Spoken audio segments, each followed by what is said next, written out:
Everyone, tuning with সেলফে সবাইকে স্বাগতম। কিছুদিন হলো আমার জীবনটা ঘরের চারটা দেয়াল আর এতটুকু খোলা ছাদে আবদ্ধ হয়ে রয়েছে।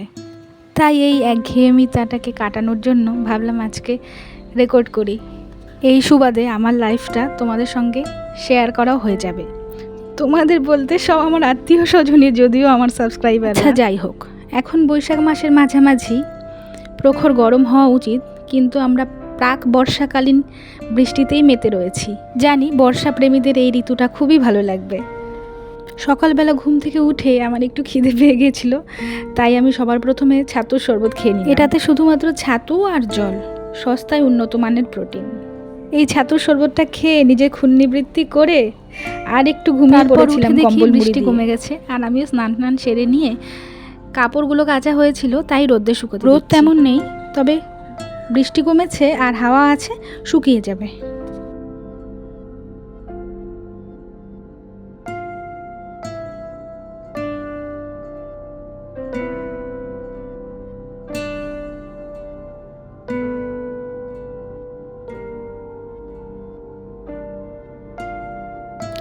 তারপর আরও টুকটাক কিছু কাজ সেরে নিলাম।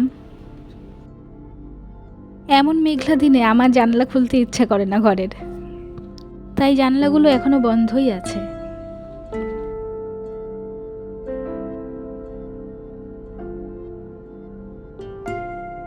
একটু পরে ভাবলাম, না, খুলে দিই জানলাটা। খুলে দিতেই ও মা, দেখি খানিকটা রোদ্দু আসলো বটে। আর এই কার্টেন টাইগুলো আমি বানিয়েছি।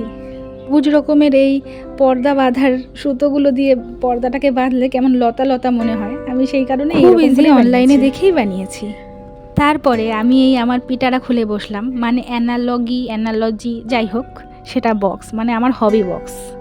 মানে আমার সব হবির জিনিসপত্র থাকে, মানে যে জিনিসপত্রগুলো আমি পছন্দ করি করতে অবসর সময়, সেই জিনিসপত্রগুলো। ওই যে যেমন বলেছিলাম, আমার কাছে এখন অফুরন্ত সময়, তাই আমি এখন একটু কিছু ক্রোশেটিংয়ের কাজ করব। রোজই অল্প অল্প কিছু করি, কিন্তু সেই মতন সময় মানে ইউটিলাইজ করা হয়ে ওঠে না, তাই এখনও বড় কিছু করে উঠতে পারি। একটা রিলে আমি একটা ফ্লাওয়ার কোস্টার দেখিয়েছিলাম সাদা রঙের, সেটা বানিয়েছি। এর আগে আর একটা কিছু বানিয়েছিলাম। আর এখন এই একটা রাউন্ড টেবিলের ঢাকা বানাচ্ছি। অত্যন্ত সহজ কাজ, জানি খুব ভালো রকম করে পারবো, কিন্তু এক লাগাতার 10 দিন আমার করেই ওঠা হয় না, এতটা ইনকনসিস্টেন্ট আমি। যাই হোক, দেখি এটা কতদিনে কমপ্লিট করতে পারি।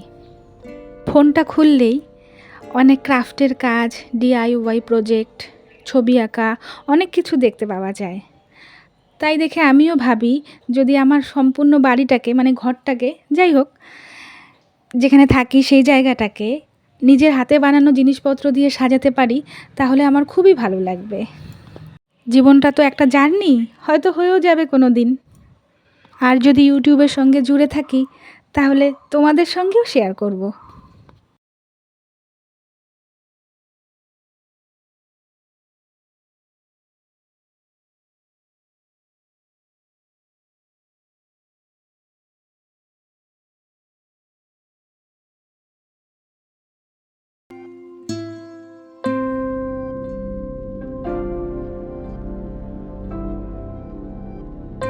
এই যে টেবিল ঢাকাটা বানাচ্ছি আমি, এটাও আমি একটা ইউটিউব ভিডিও দেখেই বানাচ্ছি।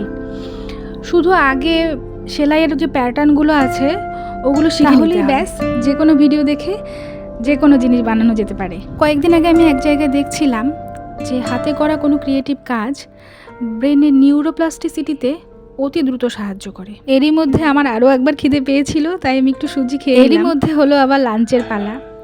দিনটা ছিল বুধবারে, তাই আমাদের তেতো খাওয়ার দিন, তাই করলা ভাজা, পাট শাক ছিল, সঙ্গে ছিল কচুরলতি ক্যাপসিকাম দিয়ে করেছে, আর ডাল, আর অল্প একটু ছানা ছিল, সেই ছানার তরকারি। এটা এখানে দেখানো হয়। খাবার শেষ করে একটুখানি বাকি ছিল, ওটা কমপ্লিট করে আমি একটুখানি ঘুমিয়ে পড়েছি। তারপর এখন সন্ধ্যাবেলা এই রাসনার মতন একটা কি সুন্দর ওষুধ খেলাম। তারপর আর তেমন কিছু ভিডিও বানানো হয়নি। আর এখন হলো রাতের খাবারের সময়। আমার খুব আতপ চালের ভাত খাওয়ার ইচ্ছে হয়েছিল, তাই ঢেঁড়স সিদ্ধ দিয়ে আতপ চালের ভাত বসিয়েছি, টমেটো দিয়ে এই ছোট আলু মাখা, আমার প্রিয় কম্বিনেশন। ভয়েস রেকর্ড করতে করতে জিভে জল এসে গিয়েছে, এতটাই প্রিয়। জানি না এই চটকে মাখাটাকে সবাই কি চোখে দেখবে, কিন্তু চটকে না মাখলে কি সেই স্বাদটা হবে?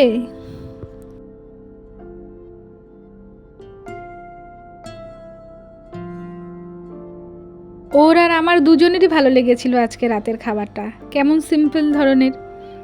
আর এই সিম্পল খাবারগুলি নস্টালজিয়ায় ফিরে নিয়ে যায় তো যাই, আত্মার তৃপ্তিদায়কও বটে। ও সঙ্গে ছিল আবার পুদিনার চাটনি দিনের বেলা। যাই হোক, এই হলো রাতের খাবার। এরপরে আর বেশি কিছু করিনি, ও আমাকে বই পড়ে শোনাচ্ছিল, ঠাকুরের বই পড়ে। এটা রোজই আমরা রাত্রিবেলা করার চেষ্টা করি, তারপরেই ঘুমিয়ে পড়েছি। পরমাত্মার কাছে সকলের মঙ্গল প্রার্থনা করে আজকের ভ্লগের ইতি এখানেই টানছি। টাটা।